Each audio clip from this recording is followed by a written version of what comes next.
Territoire d'info, Public Sénat, Sud Radio. Bonjour à tous, bonne journée, nous sommes ensemble pendant une heure. Bienvenue dans la matinale de Public Sénat de Sud Radio avec la presse quotidienne régionale. Territoire d'info, c'est une heure de direct et on retrouvera notre invité politique à 8h aujourd'hui. C'est Gérard Longuet, le sénateur LR de la Meuse, proche de François Fillon. Il sera débriefé par Denis Jambard et Yves Tréhard. Dans un instant, le JT des territoires, suivi du débat des éditorialistes de la presse quotidienne régionale. Puis vous retrouverez le Zappélisé, c'est le premier zapping politique de la journée des matinales d'info. Mais tout de suite, c'est le JT des territoires.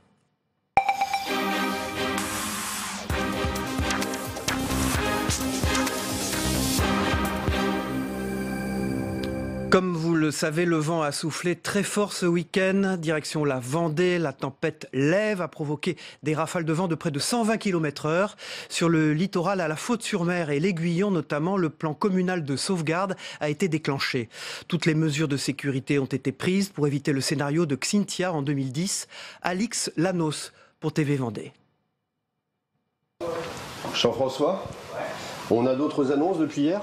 Non, je regardais le vent, j'ai à 137 km/h pointe des baleines. Ça marche, on va aller faire la ronde. Ouais. 9h samedi matin à la Faute-sur-Mer. Le gros de la tempête est passé dans la nuit, mais le vent souffle toujours. Laurent Huget, premier adjoint, refait un tour des points sensibles de la commune. Le port, la forêt, les clapets, les ouvrages de protection. Y a pas de souci ? Pas de soucis, pas de soucis. Pour l'instant, plus de peur que de mal. L'eau n'est pas montée et pas de gros dégâts à signaler. Pourtant, les conditions étaient musclées. Le plan communal de sauvegarde a rapidement été mis en place et la population tenue informée de la situation. D'abord, il y a un cahier des charges très clair, il y a des protocoles, il y a effectivement des process à suivre avec des personnes qui sont dédiées. Les fauteuils sont extrêmement responsables, très affûtés. Et puis en plus, on a eu beaucoup de réunions. Il y a une vraie culture maintenant de que dois-je faire en cas de pépin. La ronde peut reprendre. Le vent continue à souffler. Ici, la mer est en colère, comme rarement. Mais Laurent Huget est pleinement rassuré. C'est-à-dire que par rapport à ce qui avait été annoncé, la Faute-sur-Mer et sa végétation ont bien résisté. Reste à savoir si tout va bien à l'Aiguillon-sur-Mer, la commune voisine. Salut Maurice, c'est Laurent à l'appareil. Bon, je voulais savoir si tu n'avais pas eu de soucis, pas de problème, et si le cas échéant, si tu avais besoin d'aide, quoi. À l'Aiguillon, justement, on s'est aussi activé une partie de la nuit pour surveiller de près les conditions météo.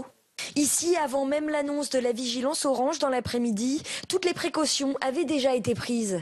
On fait le point, est-ce que les portes sur le port sont bien fermées? Est-ce que les bâtards d'eau sont bien mis? Est-ce que les pompiers sont prévenus? Nous avons ordre, effectivement, lorsque nous sommes à l'air, de prévenir les gens. Donc les personnes sont répertoriées, on les appelle. Si on ne les a pas au téléphone, on se déplace pour aller les prévenir directement pour être sûr que le message soit passé. Donc tout ça fait partie, si vous voulez, d'un fonctionnement normal malheureusement, à chaque événement. Un dernier tour sur le port pour faire des relevés de niveau et Maurice Milsan pourra rentrer chez lui. Le vent s'est enfin calmé. Ça y est, la tempête est passée. Et en Gironde, ce sont deux tempêtes qui ont frappé le département. Lève d'abord samedi avec des pointes de vent enregistrées jusqu'à 150 km/h au Cap-Ferret notamment. Et puis dimanche, c'est Marcel qui a soufflé sur le littoral. Finalement, assez peu de dégâts suite à ces deux épisodes. Principalement des routes coupées par des chutes d'arbres, mais surtout des coupures d'électricité. Hier, 4000 foyers étaient encore sans électricité en Gironde. Près de 500 techniciens étaient mobilisés aujourd'hui pour établir le courant sur les lignes. Christophe Chavanneau pour TV7 en Gironde a suivi l'une de ses équipes. Maintenant, on essaye de ralimenter chaque particulier un par un. Maintenant que le réseau est remonté, voilà. Je vais remettre son voisin qui est pris aussi sur le même branchement.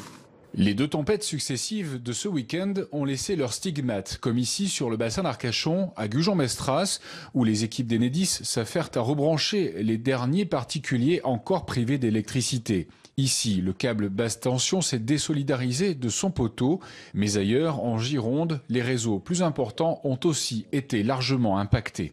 Au plus fort de la tempête, on avait 45 000 clients coupés, mais c'est vrai qu'on a fait tout un travail de dépannage, etc. sur la moyenne tension, sont les réseaux prioritaires, qui font qu'aujourd'hui, on n'a plus de problème, on est à traiter la moyenne tension. On est à traiter aujourd'hui des réseaux basse tension, pour certains d'entre eux aériens, et qui peuvent encore poser des problèmes avec des chutes d'arbres, des chutes de branches. Et on a à peu près 300 personnes sur le terrain qui sont mobilisées, avec des renforts d'autres départements. Notamment ce matin, on a eu des renforts supplémentaires venant de Midi-Pyrénées. année. C'est donc un long travail qui attend les agents d'Enedis pour notamment rebrancher un à un les particuliers sinistrés.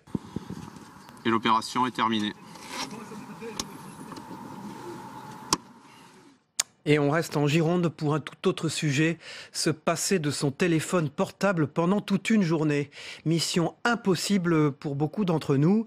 Pourtant, à l'occasion de la Journée mondiale sans mobile, un défi créé en 2001 par l'écrivain Phil Marceau, Emmanuel Diaz et Loïc Baye sont allés voir si les Bordelais avaient vraiment raccroché leur téléphone. TV7 en Gironde. Avec l'arrivée du smartphone en 2007, le téléphone mobile devient omniprésent dans le paysage urbain.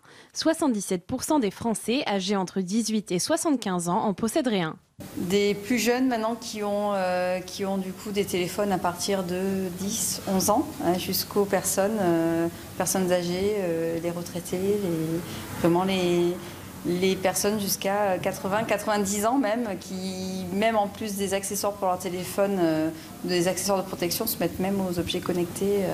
Donc c'est vraiment, ça touche tout le monde. Le portable s'utilise de plus en plus tôt et les adolescents en sont accros, malgré les remarques de leurs parents. 4 heures, puisque le matin et le soir. Et après, vu qu'on est à l'école, on ne peut pas l'utiliser. Et la nuit? Et la nuit, ouais, un peu aussi. Je pourrais pas passer une journée sans mon téléphone. Mes parents ils disent que je passe trop de temps. Moi, que je les vois pas assez, du coup, que je suis trop dessus.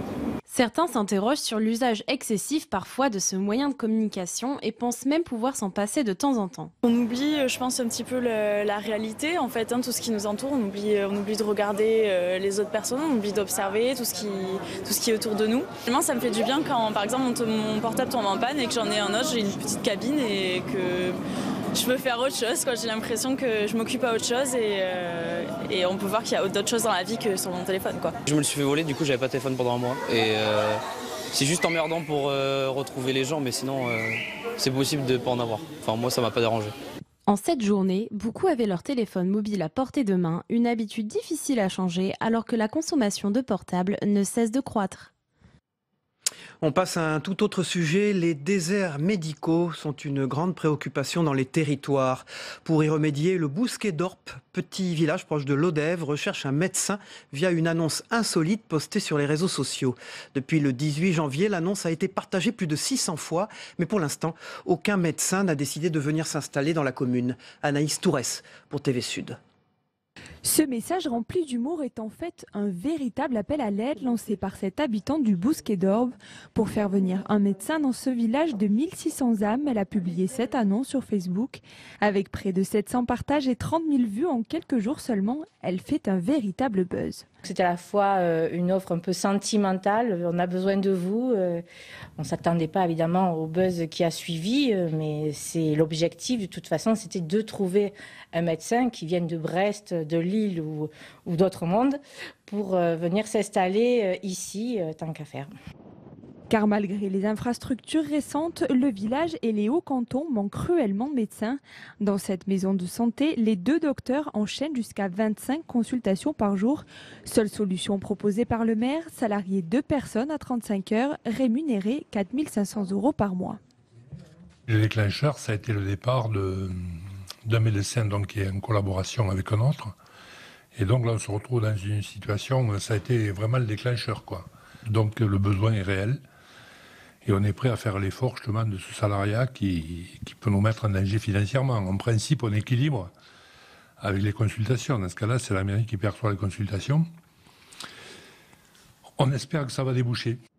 Pour l'instant, aucun médecin n'a répondu à l'annonce. Les malades doivent donc prendre leur mal en patience ou se rendre aux urgences de Bédarieux à 10 km de la commune. Son retour avait été annoncé le 5 décembre dernier. Les contours du Grand Prix de France sur le circuit du Castellet se précisent un peu plus. Hier, la région PACA a lancé un groupement d'intérêt public pour promouvoir l'événement. Départements, communautés d'agglomération, chambres de commerce, tous les institutionnels étaient réunis sur la piste varoise. Pour rappel, c'est 65 millions d'euros de retombées qui sont attendus, ainsi que la création de 500 emplois directs. Lucie Camin pour Azur TV. Les conditions du retour du Grand Prix de France se précisent grâce à la création du groupement d'intérêt public avec pour actionnaire de référence la région PACA.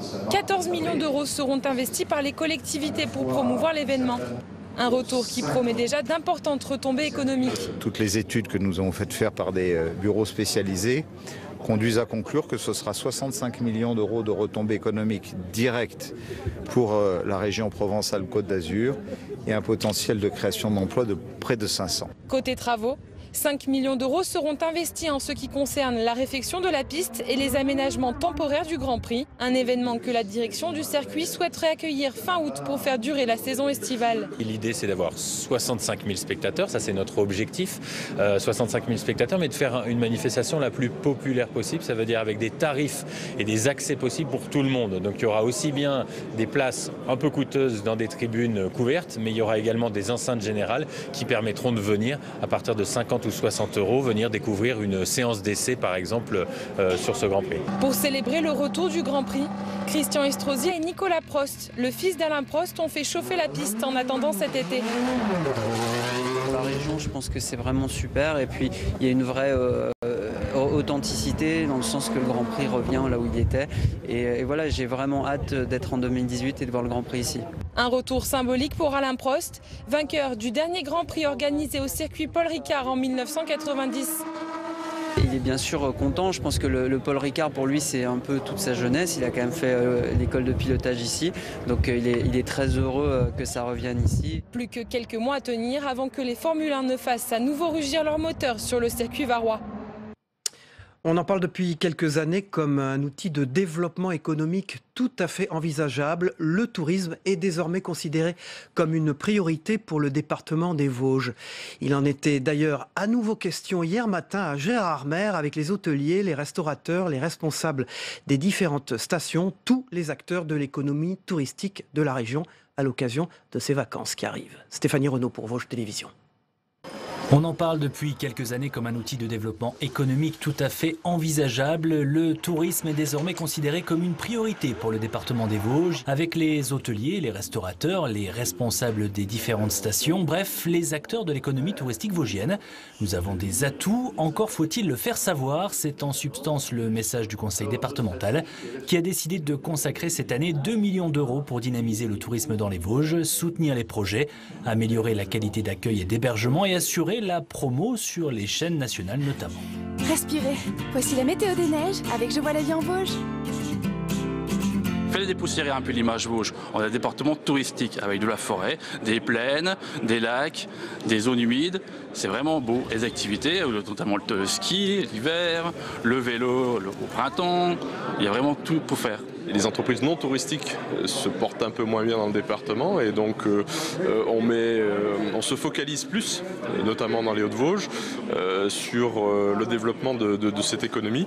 Il y a plus d'attention, il y a des gens qui ont investi, beaucoup d'investissements, que ce soit privé ou public. Et ces investissements semblent bien aujourd'hui porter leurs fruits puisque les chiffres actuels du tourisme dans les Vosges sont plutôt encourageants.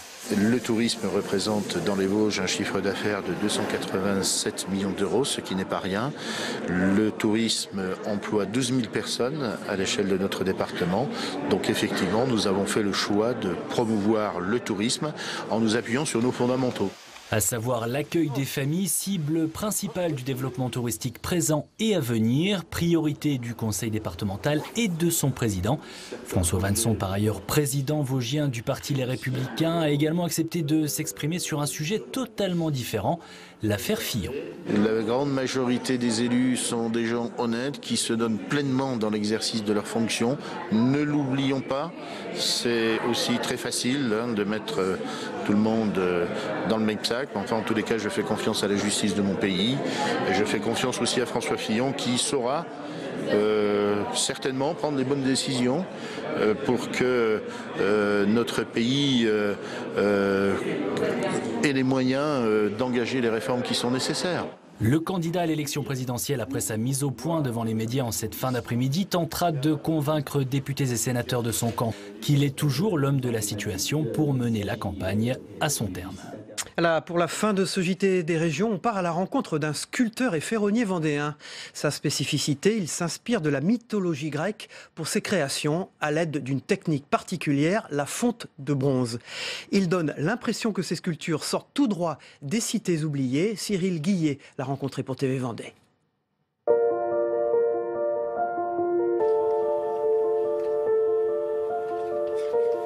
L'histoire de la Grèce antique, c'est passionnant, au niveau de la mythologie aussi. En même temps, c'est le berceau de la civilisation européenne par rapport à la politique, à la démocratie, aux sciences, enfin à tout, quoi. C'est vraiment, tout vient de là.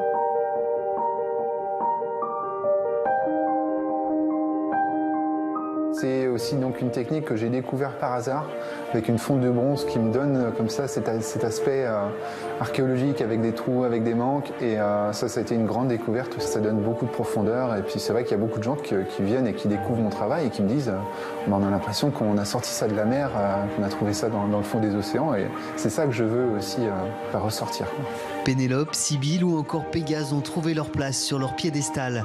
Yvan Mercier revisite les figures mythiques de la Grèce antique à travers cette technique dont lui seul a le secret. Et c'est avec beaucoup d'énergie qu'il aborde cette nouvelle discipline. Et depuis quelques mois, il s'est lancé un nouveau défi, réaliser une sculpture de 3,50 m de haut. Ça, c'est le visage d'Aphrodite.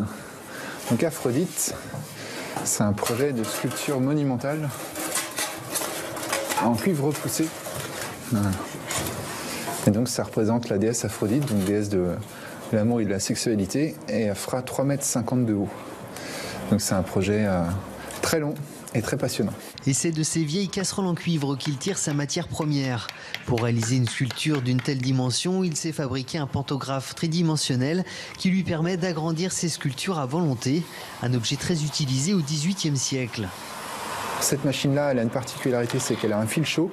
Donc le fil chaud va servir à couper le polystyrène, alors que forcément avant l'invention du polystyrène, il n'y avait pas ça, c'était juste 2 témoins. Et on pouvait donc reconstituer comme ça une sculpture en argile. La réalisation de cette Aphrodite a nécessité 4 semaines de travail. Aujourd'hui, il réalise sa chevelure, un ouvrage long et technique qui conjugue la maîtrise du dessin, du volume et celle du façonnage du métal. La fusion parfaite entre 2 mondes, la sculpture et la ferronnerie d'art. Voilà, dans un instant, le débat des éditorialistes de la presse quotidienne régionale, mais tout de suite, la une de vos journaux dans un instant.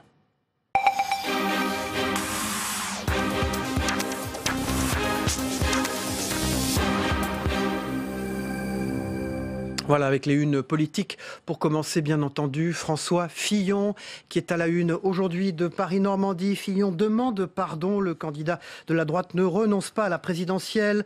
Pour le Maine libre, Fillon, des excuses et une contre-attaque. L'heure est à la contre-offensive. Pour le candidat de la droite et du centre, je ne peux accepter les accusations infondées, a affirmé hier François Fillon pour l'Écho de Haute-Vienne. Pénélope Gate, Fillon présente ses excuses. De qui se moque-t-il? Point d'interrogation, pose la question l'Écho de Vienne. François Fillon donc réaffirme que son camp n'avait pas d'avenir présidentiel en dehors de lui. Majoritairement, l'opinion reste marquée par ce chantre de l'austérité pour tous, sauf pour lui. On y reviendra tout à l'heure dans le débat des éditorialistes de la presse quotidienne régionale. Pour Sud-Ouest, c'est Fillon qui abat sa dernière carte, avec également une remarque d'Alain Juppé qui donne les raisons pour lesquelles il ne le remplacerait pas dans Sud-Ouest aujourd'hui. Dans Libération, Champagne, droit dans ses bottes, point d'interrogation. L'ancien Premier ministre de Nicolas Sarkozy se déplace dans l'Aube aujourd'hui pour lancer sa campagne, empêtré dans le Pénélope Gate, vous le savez, et c'est François Baroin qui l'accueillera à Troyes. On reste à Troyes d'ailleurs avec l'Est-Éclair à bord du nouveau Paris 3, le premier voyage commercial à bord du nouveau Coralia Liner V160 destiné à remplacer les corails a eu lieu hier entre Paris et Belfort et l'Est-Éclair y était. Pour la Marseillaise, nombre de Marseillais encore sur le palier. C'est un sujet logement. La politique du logement a fait débat lundi au cours du conseil municipal face aux besoins encore énormes. 2 principes ont été adoptés, rénover l'existant et construire près de 5000 logements par an. C'est dans la Marseillaise. Pour le Courrier de l'Ouest, Angers détient le record des voitures brûlées. Les renforts de CRS sont arrivés 2 jours trop tard lors des nuits de la Saint-Sylvestre du 1er janvier et une 50aine de voitures ont été incendiées. C'est un record dans le Grand Ouest et le Courrier de l'Ouest y revient justement. Dans la République des Pyrénées, cuisine. Pourquoi nos étoiles ont filé? Voilà, c'est l'édition 2017 du guide de Michelin qui s'indigne du fait que beaucoup d'étoiles ont filé. Vous verrez, dans la République des Pyrénées, c'est un sujet très intéressant et culinaire. On termine par de l'insolite dans le Républicain Lorrain. C'est un Américain qui est prêt à racheter la maquette Skylander. Un redécollage donc en vue aux États-Unis. C'est l'histoire du jour dans ce journal qui a la plus forte diffusion en Lorraine. Après le placement en liquidation judiciaire de cette société qui aurait dû fabriquer cet avion en Lorraine, Skylander, c'est le turbo turbo propulseur de 19 places élaboré à Chamblay depuis 2008. Voilà, sans transition, nous allons maintenant balayer l'actualité politique avec nos éditorialistes de la presse quotidienne régionale. Ce matin, j'accueille Zoé Cadio. Bonjour Zoé. Bonjour. Vous êtes journaliste politique au Midi Libre, mais vous représentez aussi souvent sur ce plateau l'Indépendant. Merci d'être avec nous. Merci. Sébastien Lacroix, bonjour. Vous êtes le rédacteur en chef de l'Union de Reims. Bonjour, merci d'être avec nous. Et Jérôme Cordelier, vous êtes le rédacteur en chef des éditions locales du Point. Bonjour et merci d'être avec nous. Voilà, François Fillon, mea culpa. Il a reconnu une erreur, mais a rappelé que les faits étaient légaux. Lors d'une conférence de presse inhabituelle pour son type de communication, il a voulu relancer sa campagne. Il a fait des excuses aux Français. Et ce matin, il sera devant les parlementaires LR, puis il filera sur le terrain. Vous étiez hier à son siège de campagne. Zoé Cadio, je voudrais savoir un petit peu comment vous voyez la défense de François Fillon ce matin. La défense, il l'a déroulée hier. Il est toujours sur la même stratégie en disant que finalement, d'une certaine manière, il est victime d'une cabale parce que ce qu'on lui reproche, c'était légal et c'est vrai. Ça, on ne peut pas lui reprocher. Donc maintenant aussi, il y a une évolution des mœurs qui fait qu'aujourd'hui, ce type de comportement n'est plus acceptable. Mais je pense aussi qu'il y a une certaine phase... je pense qu'il y a un déni de la part de François Fillon sur ce que réellement l'impact de cette affaire sur l'esprit des Français. Et si c'est pas le problème de légal ou pas légal, c'est le problème, c'est que c'est un problème éthique. Et les Français ont été surtout choqués par les sommes qui ont été révélées. Et hier, il a un peu pinaillé, je dirais d'une certaine manière, parce qu'il disait non, c'est pas 1 million d'euros grossièrement les sommes ont été versées. Il dit 700 000 euros, mais net. Donc si on fait net, brut, je trouve que quand même, il prend un peu les Français un peu pour des idiots d'une certaine manière. Mais ces excuses, d'ailleurs, si elles ont été bien acceptées par ses sympathisants, il faut quand même le dire, plus de 60... excuses, vous dites, est toujours candidat. Et toujours candidat à 60... Mais oui, parce qu'il sait qu'il a un socle derrière lui. Il faut quand même savoir que 62% des militants LR refusent qu'ils jettent l'éponge. Ils ont même été convaincus par sa prestation. Et ils ont même été convaincus. Par contre... Mais 65% des Français ne le sont pas. Voilà. Jérôme Cordelier, est-ce que vous trouvez qu'il y a eu du Fillon bashing? Est-ce que François Fillon a été lynché par les médias, comme il l'a dit lui-même? Incontestablement, lynché, peut-être pas, mais en tout cas, il y a eu un procès médiatique qui était instruit contre lui, c'est clair. Maintenant, il faut savoir pourquoi. D'abord, je pense qu'il y a une enquête journalistique qui est sérieuse. L'enquête du Canard, elle est sérieuse. Il y a des faits, c'est une enquête solide journalistique. À partir de là, parce qu'il y a un moment, il faut aussi s'interroger sur notre métier, notre responsabilité à tous. Le problème, c'est l'emballement du système. C'est-à-dire qu'à partir de l'enquête du Canard enchaîné, se met en branle un peu, espèce de bruit continu avec les chaînes infos, les réseaux sociaux, les commentateurs, dont nous sommes d'ailleurs, les amuseurs qui se mettent en place. Vous voyez par exemple Laurent Ruquier sur son plateau dont on n'est pas couché, qui déploie quand même, c'est puissant, il y a des millions de téléspectateurs qui regardent ça. Vous avez fait un papier sur le point.fr d'ailleurs là-dessus. Oui, parce qu'il y a un côté Fouquier-Tinville, on accuse, on met en pâture quelqu'un. Donc ça, c'est la première raison. J'ai plusieurs raisons, Zoé, pardon. Parler de procès médiatique, c'est un peu, je trouve que c'est un peu sévère dans la mesure... Je termine, j'ai quelques raisons. Oui, d'abord, il y a une enquête journalistique, ensuite... il y a une enquête judiciaire, il y a une enquête de justice qui a été saisie, donc ça c'est la deuxième raison, dont il a lui-même... il faut rappeler aussi une contestation de ses avocats devant le parquet financier aussi. Il a lui-même demandé la célérité de cette enquête de justice. À mon sens, c'est la deuxième raison. La troisième raison, c'est qu'il y a un fait politique, c'est qu'il est candidat à l'élection présidentielle, donc c'est normalement qu'il ait une transparence. Et enfin, la quatrième raison, c'est que je pense que François Fillon est lui-même responsable de cet emballement médiatique, parce qu'il a péché un peu par naïveté, et beaucoup par mutisme. Il n'a pas communiqué dans les 15 jours suivants. Voilà, le problème, c'est que par mutisme, il a peut-être aussi un problème de défense, et puis répondre sur la forme et pas sur le fond, comme il le fait maintenant vis-à-vis de sa stratégie, en disant que le parquet national financier... Il y a une enquête judiciaire. Il y a une enquête judiciaire, mais il remet même en cause la légitimité de l'institution judiciaire en disant que, franchement, est-ce que le PNF devait être saisi?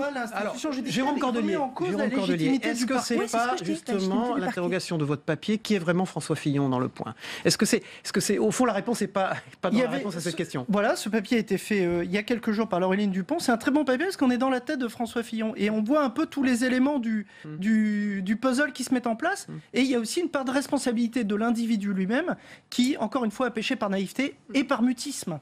Sébastien Lacroix, la une aussi, c'est pour vous, l'Union de Reims, sur Fillon. Oui, sur Fillon, parce que hier, En fait, il a répondu, il a été plutôt bon sur la forme, tout le monde est d'accord pour le dire, mais sur le fond, effectivement, il n'a pas été convaincant. Donc on se retrouve toujours avec la même équation, c'est-à-dire est-ce qu'on lui accorde sa confiance ou pas. Je crois que l'opération survie, vous titrez, l'opération survie. Parce que le premier but de son intervention hier, c'était quand même non pas de regagner l'opinion publique, mais de resserrer les rangs autour de lui et de montrer, un peu en prenant en otage la droite, d'ailleurs, qui n'avait pas de plan B. Il a parlé de plan B comme Bérésina. Je crois que ça, c'est très important. C'est que ça commençait à s'effilocher de partout. Il y avait des députés qui étaient prêts à publier une tribune et une pétition pour qu'il se retire.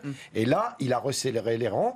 Cela dit, c'est le quitte ou double, c'est-à-dire que soit ça passe, soit ça casse. Sur le lynchage médiatique, moi, je suis pas pour l'histoire de lynchage médiatique, comme vous le dites. Il y a un emballement et il y a beaucoup de médias qui se sont emparés de cette affaire-là. Et un système médiatique, pas des médias. Voilà. En fait, non, mais tout le monde y est avec les chaînes d'infos et tout ça. Mais s'il le fait comme ça, c'est à mon avis sciemment dicté par sans doute des conseillers en communication. Parce qu'il sait On dit qu'il ne les a pas beaucoup écoutés depuis le départ. On dit qu'il les a pas beaucoup écoutés. Sans doute, mais enfin, malgré tout, il n'a pas dû se forcer beaucoup pour accuser les médias. Mais il joue l'opinion avec ça. Il joue l'opinion. Bien sûr. Sa voie de sortie, c'est ça. Zoé Cadio trouve que c'est dangereux et Jérôme Cordelier pense c'est une réponse. Il répond coup par coup. Il ne faut pas non plus. Ça fait partie des règles du jeu. Il ne faut pas sans arrêt, quand on est journaliste, s'exonérer de toute responsabilité. Non. On a le droit de réfléchir aussi sur notre système, sur nos responsabilités, sur le fait est-ce qu'il y a emballement, lynchage. La question est, je suis d'accord avec vous, peut-être qu'il n'y a pas lynchage, mais en tout cas, c'est bien de poser sur la table cette question. C'est bien de poser ce genre de questions quand c'est la personne qui est en face de vous qui, quand même, brigue la fonction suprême. Enfin, il a fait toute sa campagne sur la probité, il y a des failles, c'est normal qu'il réponde à ces questions. Maintenant, il refuse d'y répondre. Et ils disent que finalement, c'est un procès. Être cloué au pilori comme ça, être cloué au pilori de manière incessante, quotidienne. Je veux dire, il y a un moment, il faut aussi s'interroger sur la responsabilité de l'emballement du système. Quoi. La question maintenant, c'est est-ce qu'il peut s'en sortir ? Est-ce qu'il peut s'en sortir ? Et alors personne ne sait réellement. La seule façon de s'en sortir, rendez-vous avec les parlementaires Français, tout à l'heure. Il va sur le terrain. Et d'aller sur le terrain, il va dans l'Aube, d'ailleurs, à côté de chez nous. Et il peut jouer sur la lassitude des Français. Il ne faut quand même pas oublier qu'on est là sur une élection présidentielle, c'est-à-dire autre chose que de la petite mamaille, savoir si... C'est ça le problème aussi. C'est qu'on ne parle pas des vrais problèmes. Par exemple, aujourd'hui, c'est les 25 ans de Maastricht. C'est quand même... Bien sûr. C'est une question européenne. Vous voulez dire, ces sujets-là ont oblitéré les vraies questions. Tous ces jeux-là sont passés en arrière-plan, alors que c'est dommage. Mais Sébastien nous sommes aussi responsables de ça, Zoé. Oui. Sébastien Lacroix, dans l'Union de Reims, il y a le phénomène Macron aussi. Dans votre région, c'est-à-dire l'Aisne, le Maine, les Ardennes. Pas le Maine. l'Aisne, les Ardennes et la Marne. Le Maine, c'est chez François Fillon. Alors, le phénomène Macron, parce qu'on a voulu savoir quelle était l'ampleur et la réalité de ce phénomène-là. Et en fait, bon, ce qu'on voit, c'est deux choses. C'est qu'il y a un énorme courant de sympathie pour Macron auprès de tout le monde, des gens et des élus. Mais au niveau des ralliements des élus, ça reste un phénomène relativement faible. On a le maire de Château-Thierry, on a quelques maires de petites communes qui l'ont rallié, mais ça n'est pas encore une vague montante. Et tout ça donne large. Mais tout ça donne l'impression quand même que c'est assez fragile, que c'est assez factice et que ça peut retomber quand même. Ça, on peut le retrouver dans pas mal de régions, sauf à Lyon. Merci Sébastien Lacroix de l'Union de Reims, l'Aisne, la Marne et les Ardennes. Merci à vous. On passe à la météo des territoires, le temps qu'il fera aujourd'hui en France. Merci Zoé Cadio, Jérôme Cordelier et Sébastien Lacroix. La météo vous est présentée par Terroléo Pro, avec le concours de l'Assemblée des départements de France.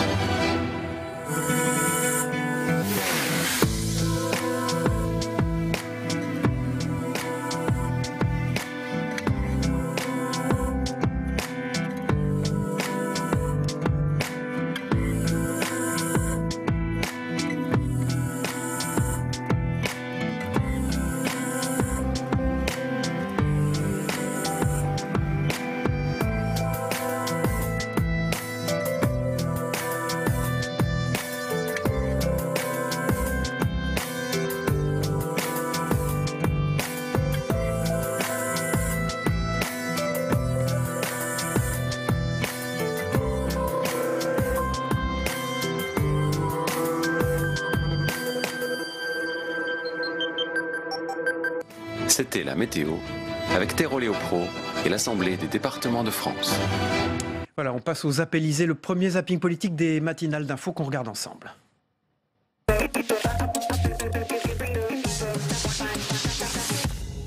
Oui, j'ai employé mon épouse comme collaboratrice. Elle a ensuite été la collaboratrice de mon suppléant. 2 Français sur 3 veulent le retrait de la candidature de François Fillon. Est-ce que vous faites partie de ces Français? Écoutez, ça, c'est un problème qui concerne François Fillon. En travaillant avec ma femme et mes enfants, j'ai privilégié cette collaboration de confiance qui aujourd'hui suscite la défiance. C'était une erreur. Je le regrette profondément et je présente mes excuses aux Français. Si François Fillon est empêché à le plus de légitimité, c'est Alain Juppé. Comment renforcer la légitimité de celui qui est arrivé numéro 2 si le numéro 1 est empêché? Pour Alain Juppé, non c'est non, je dirais pourquoi, a-t-il écrit. Alors que durant le week-end, il se serait dit prêt à reprendre la main, mais à une condition, que François Fillon le lui demande en personne. Ce n'est même pas une question d'homme, de personne, mais c'est un système qui est en train de s'écrouler. C'est un monde finissant. Vous lui dites, retirez-vous? Moi, je pense qu'il n'a pas le choix aujourd'hui.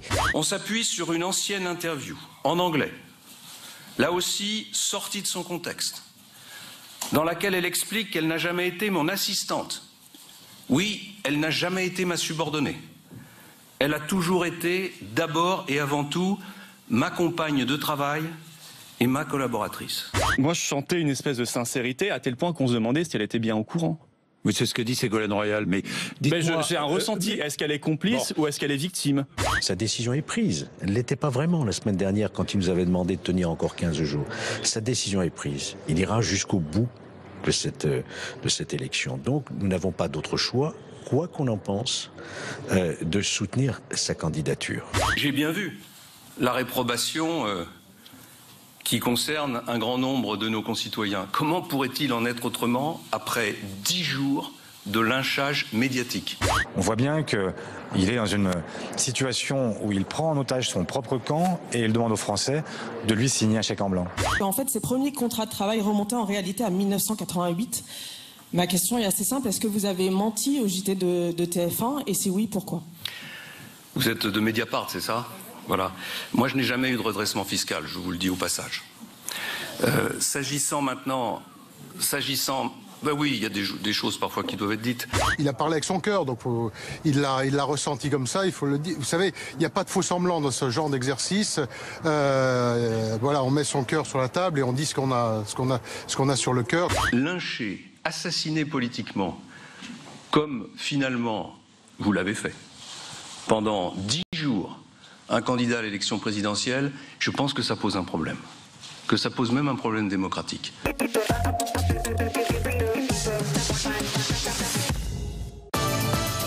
Territoire d'info, Public Sénat, Sud Radio. Voilà, l'invité politique de Territoire d'Info sur Public Sénat, Sud Radio et la presse quotidienne régionale. Ce matin, c'est Gérard Longuet. Bonjour Gérard Longuet. Bonjour. Vous êtes sénateur de la Meuse et soutien de François Fillon. Et pour vous interroger à mes côtés ce matin, Christophe Bordet de Sud Radio. Bonjour. Et Gilles Leclerc pour Public Sénat. Bonjour Christophe. Bonjour Gilles. Gérard Longuet, hier il y avait un conseil politique hier soir, après la conférence de presse de François Fillon. Ce matin, il y a eu une réunion des parlementaires. Quelle stratégie a été élaborée pour la suite de la campagne? Faire campagne. Faire campagne activement. Et nous avons un avantage immense maintenant, c'est que nous connaissons très clairement nos concurrents. Benoît Hamon pour le Parti Socialiste, Emmanuel Macron pour lui-même, et Mélenchon pour toujours et d'habitude. Je ne parle pas de Marine Le Pen, ça c'était une évidence. À partir du moment, dans une compétition, il faut savoir quels sont les compétiteurs, nous le savons, et nous savons également qui est notre candidat. Il y avait un doute jusqu'à hier? Nous savons qui est notre candidat dans sa personnalité. Et je crois que François Fillon est longtemps apparu comme un homme lisse. Il apparaît aujourd'hui comme un homme de sang-froid et de courage. Et je pense que c'est un formidable investissement pour son camp. L'expression de sa personnalité dans l'épreuve. Alors Gérard Longuet, puisque vous parlez de ça, c'est très intéressant parce que dans les déclarations de François Fillon hier, il parle de l'affaire, il dit j'ai reçu ça comme un coup dans l'estomac, j'ai mis 5 jours pour réagir. Pardon, mais quand on veut être président de la République, il faut avoir un temps de réaction quand même beaucoup plus rapide. Est-ce que c'est pas un petit doute quand même? Je crois pas. Je crois au contraire qu'il faut intérioriser une difficulté, surtout qu'elle est profonde. Elle visait son honneur. Et il faut l'intérioriser et en prendre la mesure. Je crois que les réactions épidermiques pour tenir une présence... Même dans le monde d'aujourd'hui, où tout va très vite. Tenir une présence au journal de 20 h à tout prix, quand il est 18 h, ce n'est pas un bon investissement. Se donner le temps de la réflexion, accepter de se remettre en cause. Car moi, ce que je retiens surtout dans cette affaire, c'est que François Fillon s'est remis en cause. Tardivement. Il s'est remis en cause en profondeur, en réfléchissant. Moi, je trouve qu'un président qui réfléchit, c'est mieux qu'un président qui surréagit. Mais Gérard Longuet, c'était quoi l'objectif, au fond, d'hier? Est-ce que c'était d'abord calmer une éventuelle fronde dans vos rangs, ou c'était amorcer une reconquête de l'opinion et repartir en campagne? Vous allez peut-être me dire que c'était les deux. Les deux, mon général. Je veux dire par là qu'on n'est bon que quand on est soutenu par les siens. Or, dans le soutien de François Fillon, en gros, il y a ceux qui sont profondément libéraux et un peu traditionnalistes, ce qui est mon cas, et qui de toute façon n'étaient pas impressionnés par les turbulences. Parce que vous en avez connu vous-même. Et puis, oui aussi, mais à un niveau très modeste et très subalterne. Je n'étais pas candidat à la présidence de la République. Vous étiez ministre. J'étais ministre. En revanche, se sont ralliés, dans les derniers jours de la primaire à François Fillon, des électeurs de droite et du centre qui voulaient une nouvelle attitude. Et cela était profondément déstabilisé, je l'ai ressenti. Et je crois en effet que François leur a parlé à eux, en leur disant, voilà, j'ai commis une erreur d'appréciation, les temps ont changé, ce que vous attendez d'un homme politique n'est pas ce que l'on acceptait d'un homme politique. Évidemment, dans le cadre légal, dans les années 90. Il a quand même mis beaucoup de temps à s'apercevoir de tout ça, et on se dit après, tiens, les politiques sont déconnectés de la réalité. Non, il a mis du temps. Je crois que vous êtes très injuste en disant qu'il a mis du temps. Non, je ne sais pas, je vous pose une question et je fais un constat par rapport aux gens que l'on rencontre sur le terrain. Je vous réponds, je pense que toute personne qui a été confrontée à une difficulté professionnelle, la perspective, c'est pas moi, d'une fusion, d'un licenciement, tout ça, on réfléchit, chacun d'entre nous réfléchit sur nos épreuves, une épreuve familiale, tout le monde réfléchit. Et François Fillon a réfléchi. Il a réfléchi en profondeur. Il n'y a pas 3 communicants qui sont abattus sur lui en leur disant « Monsieur le candidat, il faut dire ça tout de suite à telle heure ». Il a intériorisé. Donc cette affaire ne va pas être un boulet. Il a intériorisé, je dirais, la déception qu'il a ressentie et qu'il a perçue en profondeur. J'étais avec lui à Charleville-Mézières. Une ambiance très grave, des gens qui sont venus, nombreux, qui l'ont écouté, nombreux, et qui avaient envie qu'il se livre plus qu'il ne s'était livré. Et il a mis le week-end, vous savez, Charleville, c'est le jeudi. Donc cette affaire ne va pas être un boulet pour la suite de la campagne. Tout va bien, Madame la Marquise. Ce n'est absolument pas ce que je dis. Ce que je dis, c'est que nous allons à la connaissance d'une personnalité. Et un aspect important de sa personnalité s'est livré. C'est quelqu'un qui peut se remettre en cause parce qu'il a écouté et intérioriser un appel qui lui est adressé par ses amis et aussi par ses adversaires. Gérard Longuet, François Fillon a bien répété hier qu'il n'y avait pas d'autre solution, il n'y avait pas de plan B, a-t-il dit et répété. Accessoirement, c'est vrai. Bon, s'il était mis en examen d'ici le premier tour de l'élection présidentielle, votre famille politique aurait tout de même un candidat. Et donc il y aurait un plan B. S'il passait sous un autobus également. C'est un peu la faiblesse de la mécanique des primaires, c'est que nous avons un candidat et nous n'avons qu'un candidat. Et j'ajoute que ce candidat vient d'exprimer son autorité personnelle et son intérêt personnel pour la France, c'est-à-dire quelqu'un qui écoute et qui comprend. Une question tout de même. Hier soir, François Fillon a critiqué, ou en tout cas a soupçonné le rôle du parquet financier, tout en disant qu'il faisait confiance en la justice. Est-ce que c'est pas un peu contradictoire et que pointait-il du doigt sur le PNF? Je crois que les procédures judiciaires en France sont terriblement compliquées. Le parquet national financier est une institution extrêmement nouvelle, elle a moins d'1 an. Et mise en place juste après l'affaire Cahuzac. Voilà, il n'y a pas de jurisprudence aujourd'hui. Et cette saisine était-elle pertinente ou ne l'est-elle pas? Au moment où nous nous parlons, les avocats en discutent. Et donc François a fait part des hésitations des avocats. Mais vous avez confiance dans cette nouvelle institution judiciaire?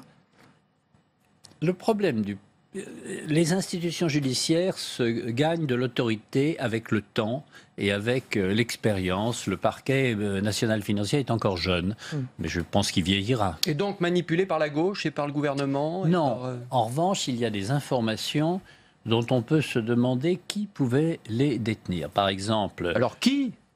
Alors, vous avez bien des noms en tête J'étais avec un avocat connu, maître Moretti, et qui a fait cette remarque très simple. Lorsqu'il y a une audition par le parquet, il n'y a pas d'avocat. Et donc les seuls qui détiennent les informations, c'est ou les parquetiers, ou les policiers qui agissent sur commission rogatoire, enfin par délégation du parquet, ou naturellement ceux qui sont entendus. Comme on n'imagine pas François Fillon communiquer sur sa déclaration, il faut bien que ce soit du personnel côté justice qui est communiqué à la presse. Or, le journaliste du Monde qui était présent a dit « Oui, nous avons les documents ». Comment les avait-il ? C'est quand même une question qui mérite d'être posée. Dans une instruction judiciaire où l'avocat est présent, il y a un doute. On peut dire c'est le juge, c'est son greffier, ou au contraire, c'est l'avocat. Et parfois, d'ailleurs, c'est l'avocat qui a intérêt à faire fuiter les documents. Mais en l'espèce, il n'y a pas d'avocat, donc c'est forcément du côté de la justice. Estimez-vous que la presse est allée trop loin, comme l'a dit François Fillon hier dans cette affaire ? Je ne pense pas que la presse, individuellement, avec chaque journaliste, soit allée trop loin. Je pense que chaque journaliste est dans son rôle de poser des questions. Il n'est peut-être pas dans son rôle de porter des jugements moraux, parce qu'il y a un problème de légitimité. Donc la presse n'a pas fait son travail. C'est ça que vous dites, en fait. Pas du tout. Je crois que les mots ont un sens. C'est un peu chaque journaliste... Non. Chaque journaliste est dans son rôle de poser des questions. En tirer des conclusions morales, cela appartient à ce qu'on appelle un éditorialiste ou un commentateur. En revanche, il y a un vrai problème. Et on en est l'illustration ce matin, c'est qu'il y a une offre médiatique numérique immense dans notre pays et par conséquent, vous avez une caisse de résonance extraordinaire pour n'importe quel événement. Taper sur la presse, c'est quand même un peu facile. Et Donald Trump fait la même chose. Sur la presse. Non, mais c'est ce qu'ont fait un certain nombre de vos collègues.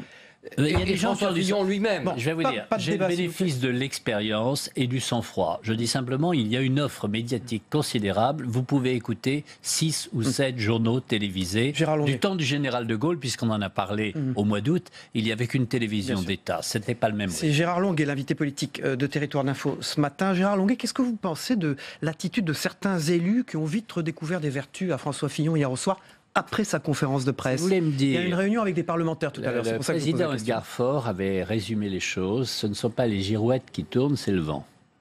Georges Fenech, par exemple. C'est pas les girouettes qui tournent, c'est le vent. Je crois que Georges Fenech a exprimé un sentiment sincère au moment où il l'a exprimé. Et sincère après aussi. Et la sincérité immédiate mérite d'être compensée par le recul. Gérard Longuet, ce matin, votre candidat voit l'ensemble des parlementaires à son QG. Est-ce à dire que la campagne va un peu changer ou est-ce qu'au fond, ça sera exactement la même campagne? Je pense que cette campagne sera différente. Elle sera différente parce que... Sur le fond, sur le programme, sur le projet? Les deux. Il s'est créé un lien négatif de tension entre le candidat et son électorat. Et donc, nous avons à reprendre le chemin de notre électorat pour lui redonner confiance. Quant au fond, je pense qu'on va apprendre la modestie aussi, parce que le diagnostic est bon, les solutions vont dans la bonne direction, mais il ne faut pas s'amuser à faire comme si on gouvernait la France. On doit d'abord écouter la France jusqu'au soir du premier tour. Donc ça veut dire que le programme de rupture, vous émettez quelques doutes là-dessus, non? Le diagnostic, l'État en faillite est une vérité. Les solutions dans la gestion de la finance publique sont indispensables. Maintenant, on a peut-être aussi le devoir de plus écouter nos propres électeurs et de ne pas leur assaimer des vérités, mais dialoguer avec nos électeurs. Gérard Longuet. Parce que la bataille se fait au premier tour en mobilisant son camp. Et c'est l'objectif de cette campagne. Gérard Longuet, pour revenir sur l'affaire, François Fillon n'a pas apporté hier la preuve matérielle du travail de sa femme. Est-ce que vous êtes capable de le reconnaître?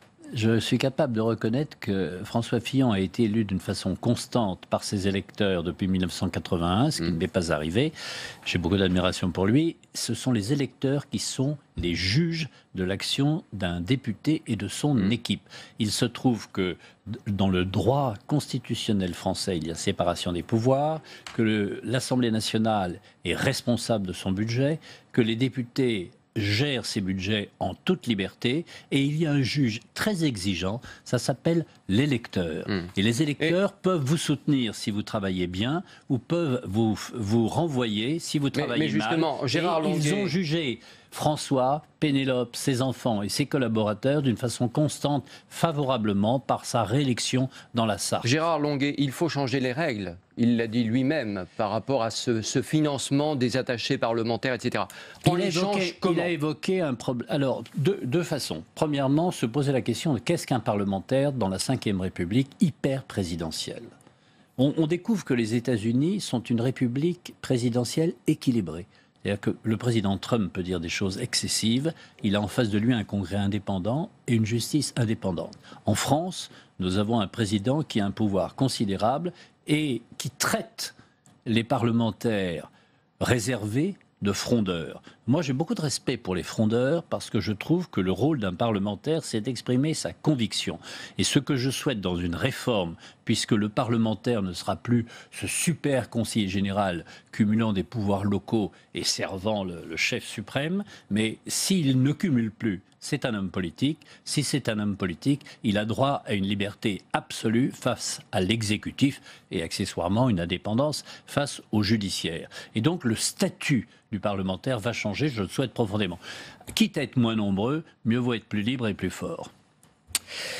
Des incendies à Aulnay-sous-Bois, cette nuit après le viol d'un jeune homme, viol présumé bien sûr, par un policier lors d'une interpellation. La victime affirme avoir été insultée, traitée de bamboula. C'est un climat tendu.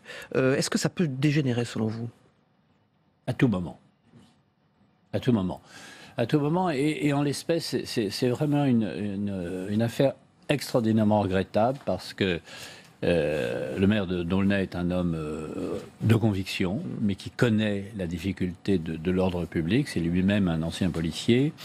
La famille, ce que j'en ai vu, j'en connais pas plus, a l'air extrêmement pacifique. Et les parents qui ont défilé dans la rue ne sont évidemment pas... sont des parents de Seine-Saint-Denis, mais ils ont exprimé leur volonté de sérieux, de calme, de responsabilité. C'est une forme d'accès au civisme, moi, qui me convient. Et moi, je souhaite simplement que le ministre de l'Intérieur fasse son travail, qui n'est pas de faire des réceptions médiatiques, mais d'aller au fond de l'enquête. Je pense que nos policiers ne sont pas des sauvages, il faut le démontrer. Dernière question au sénateur de la Meuse. L'État actionnaire pousse un peu la SNCF à acheter des TGV. Sur le plan stratégique, est-ce que l'État a raison de faire ça ? Non. Et une usine à Belfort ? Non. Non, l'État a été vis-à-vis d'Alstom, et depuis longtemps d'ailleurs, à l'exception de l'effort que Nicolas Sarkozy avait conduit comme ministre de l'économie, a été un petit peu imprudent. Nous avons perdu l'énergie chez Alstom, on a cantonné un ferroviaire, nous ne soutenons pas ce ferroviaire à l'exportation suffisamment, non, ça va mal, et la solution cosmétique qui a été adoptée il y a quelques mois se fait au détriment du contribuable à travers SNCF, qui va être de plus en plus endetté sur des matériels dont elle n'a pas strictement besoin. Merci Gérard Longuet, vous êtes donc sénateur de la Meuse et soutien de François Fillon d'avoir été l'invité de Territoire d'Info. On passe au débrief de vos propos dans un instant. Merci.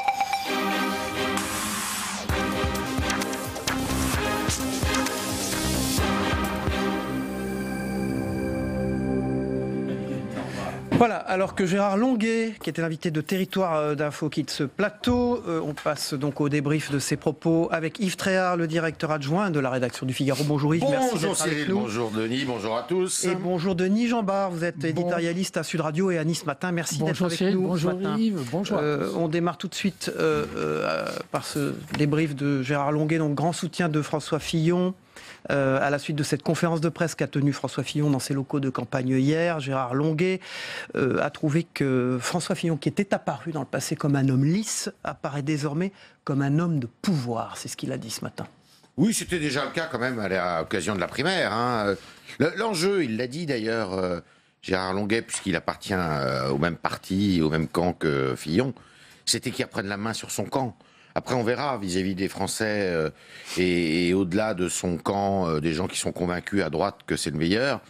Eh bien, on verra ce que les sondages disent. Mais c'est vrai que c'est un tournant de la campagne hier quand même, parce que on se demandait s'il allait pouvoir rester, quelles étaient ses intentions.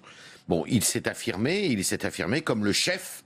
Un chef qui doit chefer, comme disait Chirac, et il s'est affirmé comme le chef de son camp, et en cela, l'opération était réussie. Après, les commentaires peuvent être à loisir et à l'envie, mais là, de ce point de vue, il n'y a aucun doute. Denis Jambard. Oui, je partage tout à fait le point de vue d'Yves. Il a repris le fil de la primaire, d'une certaine manière. On a retrouvé l'homme d'autorité. Il a réfléchi, il n'a pas surréagi. Pardon. Il a réfléchi, il n'a pas surréagi. Non, mais il a pas surréagi, a-t-il dit, mais en même temps, il a avoué qu'il avait pris, alors c'est peut-être une mise en scène, hein, mais qu'il avait pris un coup à l'estomac quand même.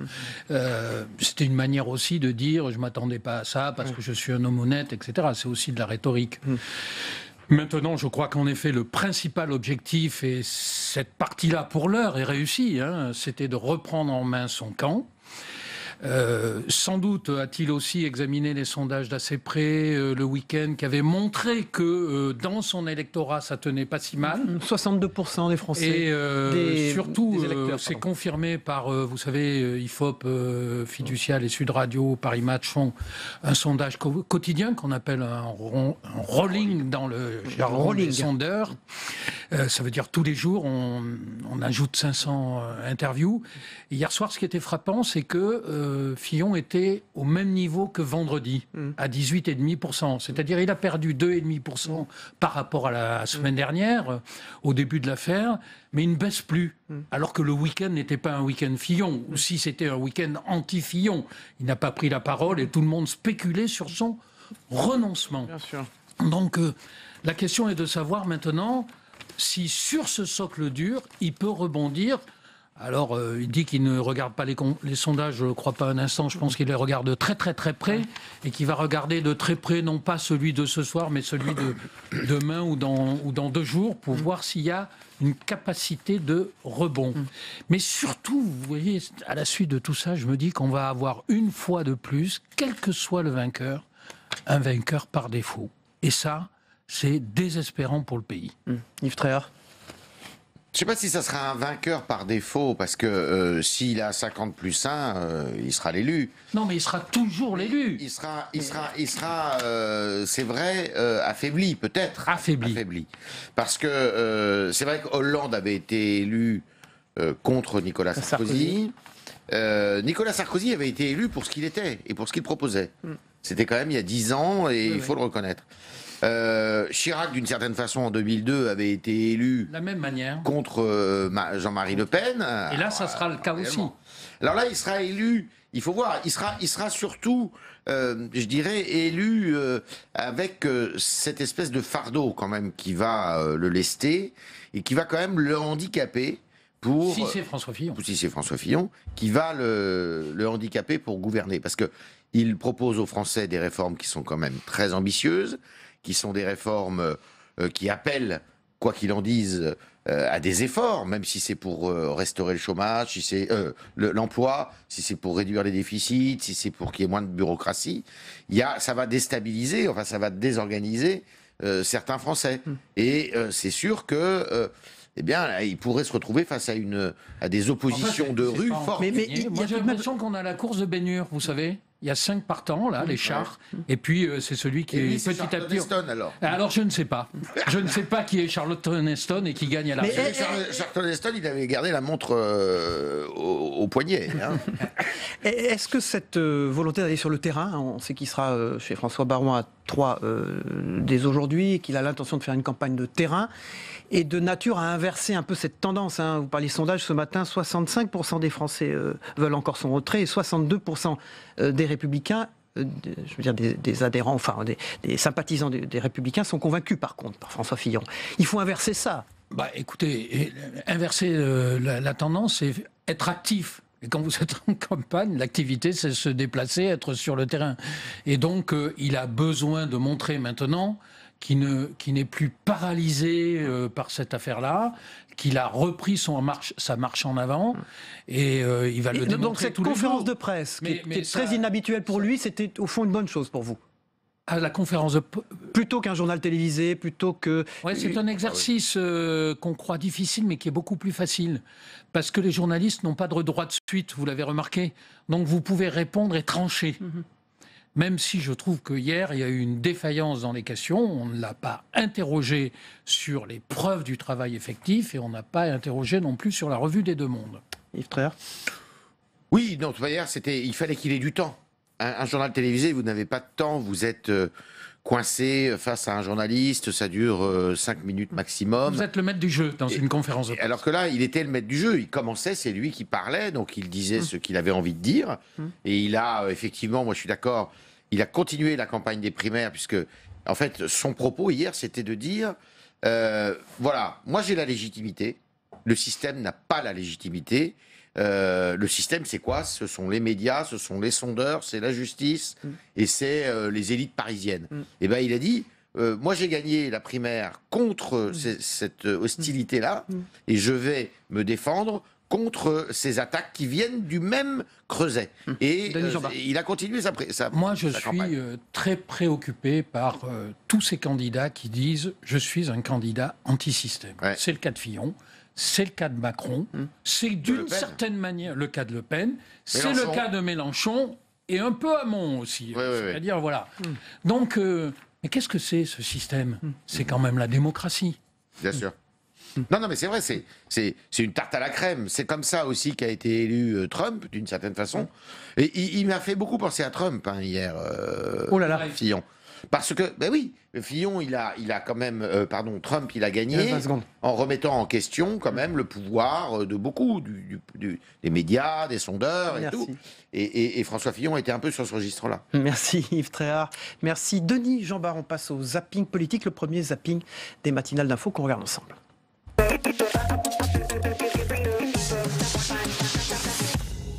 Oui, j'ai employé mon épouse comme collaboratrice. Elle a ensuite été la collaboratrice de mon suppléant. 2 Français sur 3 veulent le retrait de la candidature de François Fillon. Est-ce que vous faites partie de ces Français? Écoutez, ça, c'est un problème qui concerne François Fillon. En travaillant avec ma femme et mes enfants, j'ai privilégié cette collaboration de confiance qui aujourd'hui suscite la défiance. C'était une erreur. Je le regrette profondément et je présente mes excuses aux Français. Si François Fillon est empêché à le plus de légitimité, c'est Alain Juppé. Comment renforcer la légitimité de celui qui est arrivé numéro 2 si le numéro 1 est empêché? Pour Alain Juppé, non c'est non, je dirais pourquoi, a-t-il écrit. Alors que durant le week-end, il se serait dit prêt à reprendre la main, mais à une condition, que François Fillon le lui demande en personne. Ce n'est même pas une question d'homme, de personne, mais c'est un système qui est en train de s'écrouler. C'est un monde finissant. Vous lui dites, retirez-vous? Moi, je pense qu'il n'a pas le choix aujourd'hui. On s'appuie sur une ancienne interview, en anglais, là aussi sortie de son contexte, dans laquelle elle explique qu'elle n'a jamais été mon assistante. Oui, elle n'a jamais été ma subordonnée. Elle a toujours été, d'abord et avant tout, ma compagne de travail et ma collaboratrice. Moi, je chantais une espèce de sincérité à tel point qu'on se demandait si elle était bien au courant. Oui, c'est ce que dit Ségolène Royal, mais dites-moi... J'ai un ressenti. Est-ce qu'elle est complice ou est-ce qu'elle est victime? Sa décision est prise. Elle ne l'était pas vraiment la semaine dernière quand il nous avait demandé de tenir encore 15 jours. Sa décision est prise. Il ira jusqu'au bout de cette élection. Donc, nous n'avons pas d'autre choix, quoi qu'on en pense, de soutenir sa candidature. J'ai bien vu la réprobation qui concerne un grand nombre de nos concitoyens. Comment pourrait-il en être autrement après 10 jours de lynchage médiatique.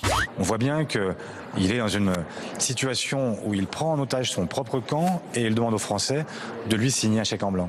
En fait, ces premiers contrats de travail remontaient en réalité à 1988. Ma question est assez simple. Est-ce que vous avez menti au JT de TF1 et si oui, pourquoi? Vous êtes de Mediapart, c'est ça? Voilà. Moi, je n'ai jamais eu de redressement fiscal, je vous le dis au passage. S'agissant maintenant... Ben oui, il y a des choses parfois qui doivent être dites. Il a parlé avec son cœur, donc il l'a ressenti comme ça, il faut le dire. Vous savez, il n'y a pas de faux semblant dans ce genre d'exercice.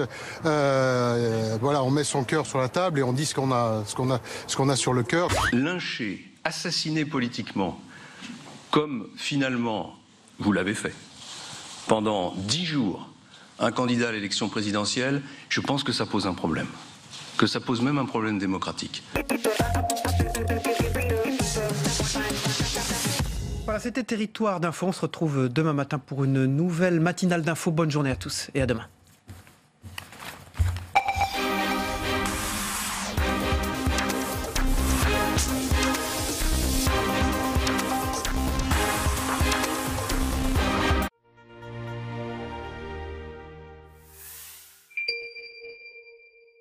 La séance est ouverte. Vous avez outrepassé l'autorisation qui vous a été donnée l'an dernier. Je tiens à ce que l'autorité soit respectée. Soutiendrez-vous cette démarche jusqu'au bout pour que nous élaborions ensemble les voies et les moyens d'améliorer la sécurité des Français? Ce budget, c'est d'abord des priorités claires. Vivez en direct et en intégralité les questions des députés au gouvernement. Aujourd'hui à 15h.